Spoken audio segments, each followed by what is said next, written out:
The Oscars happened Sunday, and comedian Conan O'Brien is hosting the award show for the very first time. I talked with him about how he was preparing, and he also told me he has several grievances against me.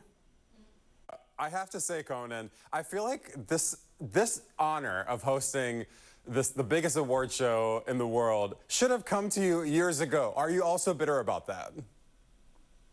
I'm consumed with bitterness, Yeah. Reggie, about many things, mostly the way I'm aging. But no, I'm not at all. I think I've been blessed that things come to me at the right time, and so for whatever reason, and I have, I don't want to. I don't know if I'm a spiritual person or what, but I do think that things come to me when I'm ready for them and when I'm supposed to do them. And so the fact that this is happening now is probably means it's the right time, because for so many years I was so busy hosting my own show. I've always been a really hard worker, and I'm in this different phase of my career now, and this might be the perfect time for me to do the Oscars. I love to hear that, because in my life, I'm very petty. And usually when something is coming up that's huge, I try to think about how I could possibly get out of it. And it doesn't sound like you're doing that. Trust me, Reggie, I think I could beat you in pettiness. I'm a very petty man. Yeah. And I have 3 grievances against you already, See? which I won't even tell you. No, please. Yeah, very bitter that you're clearly in better shape than I am. You've got better lighting. Well, That's just 2 of them. There's a third one. I won't even get into it. I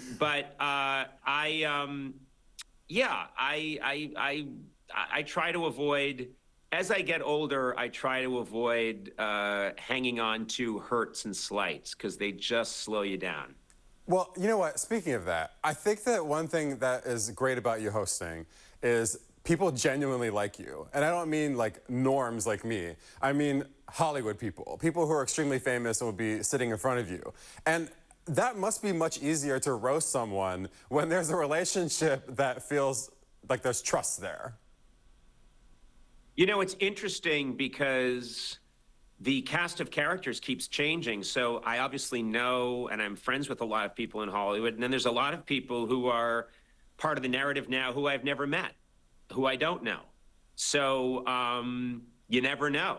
And it's interesting when you say roast, because yes, I want to make sure that I walk that line between having good jokes and talking about the reality of the situation, but I'm not a traditional roast comic. And if I'm making someone too uncomfortable, that makes me uncomfortable. And if I'm uncomfortable, the audience watching at home is uncomfortable. So I just got to try and figure out my own mixture of how that goes. Yeah, and that makes perfect sense. I, have been riding with you for a long time. So in the year 2000 is still one of my favorite things. Oh, wow, you go way back. Yeah, I go way right. back with you. So I'm just very curious, are we going to see perhaps a dog puppet? Is there going to be an appearance of, I can't really say it, but a man in a bear costume?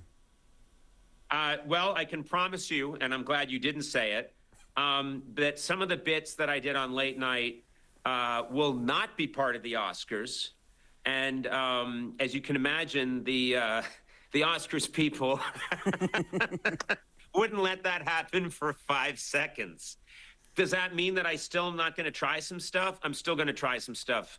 But the puppet is not going to make it past security. Oof, yeah. The dog puppet. Triumph, I've invited Triumph, and they have a whole bunch of security on hand that's going to stop Triumph from getting on the property. Look, I get it, but also, if it's possible to sneak him in, I wouldn't be mad at you. Conan, the great Conan O'Brien, I will end on this. When you look at the pantheon of former hosts, who is your GOAT? Or as the kids say, the greatest of all time? Wow. Well, that's a tricky one. There have been so many amazing, wow. I'm going to have to give it to Billy Crystal. I think Billy Crystal, he completely made it his own. It was joyous. He also, and I've talked to Billy about this, he killed it in a way that I don't think can be done again, because the movies have, it's a little more fractured now. Do you know what I mean? There are many more movies. You can't list, it's very hard to list one moment in a film that everybody has seen. There are some like that. There's a Wicked, there's a couple of movies, but it's hard. There's so many movies. And Billy Crystal was doing this at a time when everybody had seen Silence of the Lambs. And, everybody had seen the movies that he was lampooning. And so I think Billy Crystal is the king, and no one will ever take that crown. I really believe that.